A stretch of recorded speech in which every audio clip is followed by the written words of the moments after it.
Alright, so we're back having these alternator issues, and I'm not sure if it's my alternator going out, or that pulley again, because the pulley had been wobbling again. So I think it could be the pulley not charging the alternator right, because earlier, the more I drove, the higher up it went. Like it went up to about 13 volts, but now it's dropping down to about 10 and 11. And it's a weird smell in the car, so it's like a electrical type smell. So I'm gonna go ahead. I'm almost at the house, so go ahead and get to the crib, park this thing, and figure out what the problem is.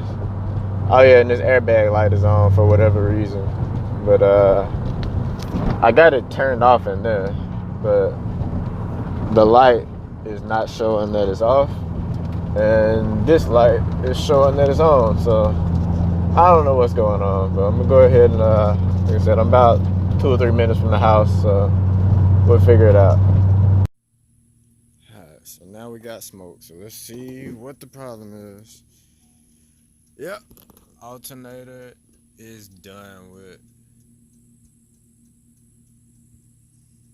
So it's time to find these papers and get this warranty stuff worked out.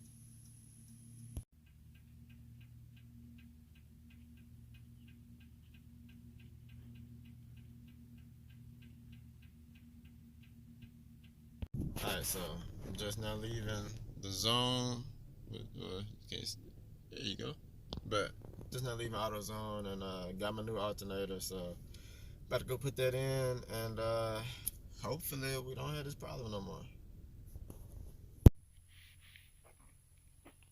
Swear they pick and choose which parts of these remanufactured alternators they want to look clean. Cause this one look old. But as long as they keep replacing them under warranty, I'm gonna keep swapping them out, I guess. Alright, so today's episode of Weststock TV is brought to you by the word warranty. Make sure you get something with warranty, make sure you keep your receipt. So, cost me $0, a couple hours off of work, but no actual money.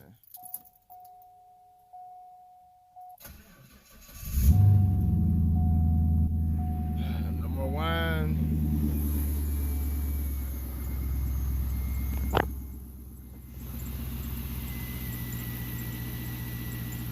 Good to go.